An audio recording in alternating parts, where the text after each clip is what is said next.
Hello, what's up? I'm Brian here doing another video for you guys, and this time we've got a bunch of Transformers Studio Series news to cover, and this is all coming from New York Comic Con. In fact, I didn't even realize that New York Comic Con was even happening right now, but apparently it is. I guess it just slipped by me, but anyways, we're here to talk about some Studio Series toys. First of all, we're going to bring up the Transformers Studio Series Deluxe Class Rise of the Beasts Doublepunch. So this is going to be a repaint of the Scorponok. There was a bunch of Scorponok characters in Rise of the Beast that were also red, so they're turning it into Doublepunch, which I thought was really cool. I know that some of the concept had it as Doublepunch, and I think, was it Sandstorm or something? I can't remember the other name. There was a blue one in there too.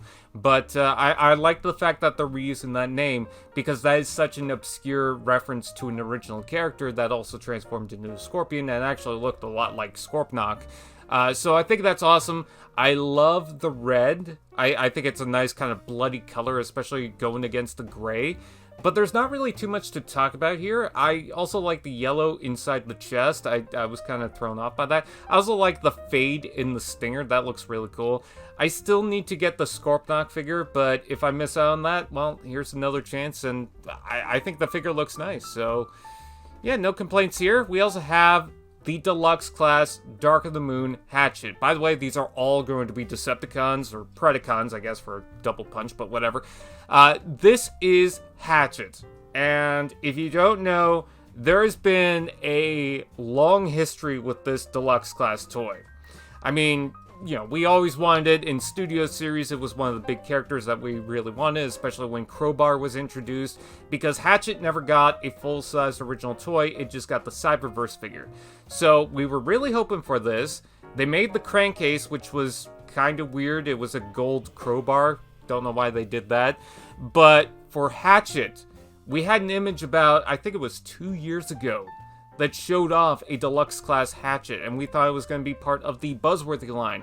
And that image also came with the Hound in the Earth Mode figure.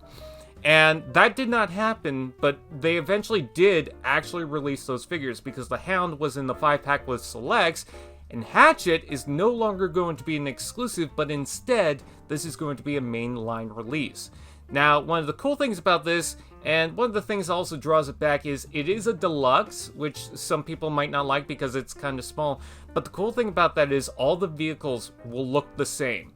They have pretty much the same exterior. You could definitely see certain parts and panels that are the exact same reuse. So I thought that was pretty clever. You could see the same panels on the forums, and even the upper legs seem to be the same from the original figures, but this will have a bunch of changes. Like, it's got the tail, it's got the new head, new hands, new feet, and whatnot, so it does have that animal look to it. And yeah, I'm excited for this. It might not be a good figure if I'm being honest, but this is a figure that I've been wanting for... How long has Dark of the Moon been out? So yeah, I kind of need it. Anyways, moving on, we also have the War for Cybertron Gamer Edition Skywarp. So we knew about this, we knew we were going to get it, and I actually really liked the Starscream that came out earlier. I was kind of surprised by that because when I saw the chest, I thought, ew, that looks too big.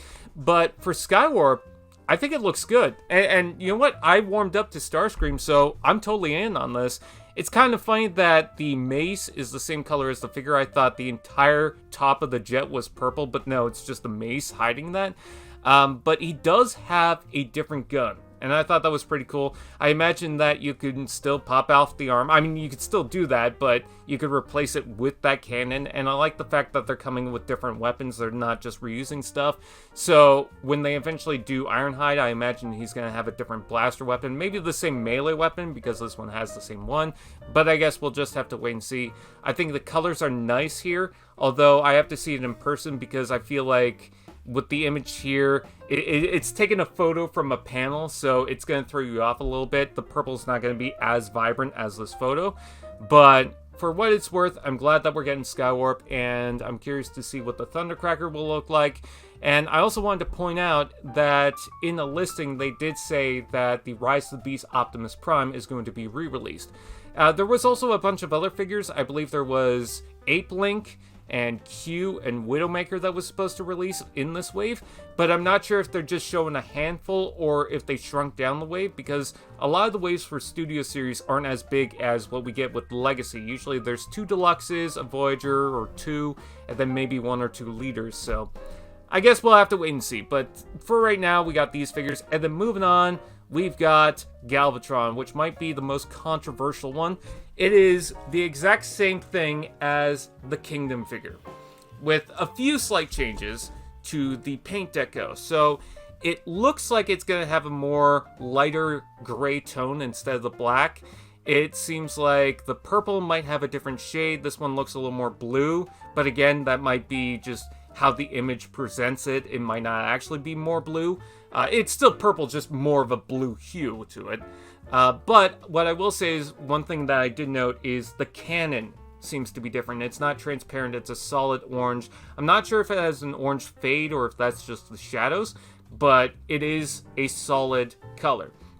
Now, some people are upset because we didn't get a brand new Galvatron, but to that I'll say, do we really need a brand new Galvatron?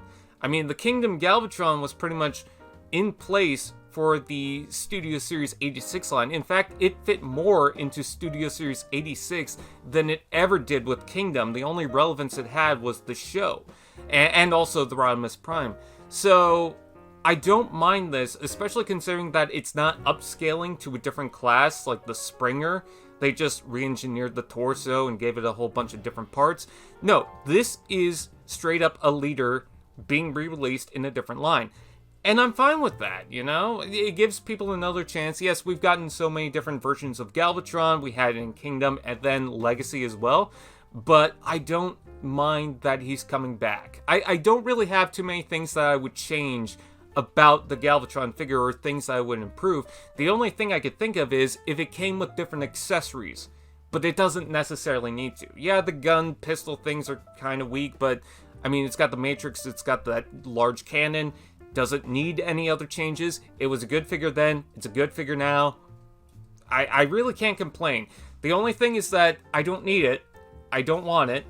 But someone out there might want it. Someone out there might need it. So, and also, if you want a Galvatron to sit in your Kingdom and Legacy lineup, as well as your Studio Series shelf, well, there you go.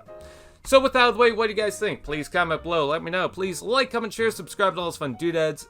And we'll see you guys next time. AllSpark TV. Now that's just prime.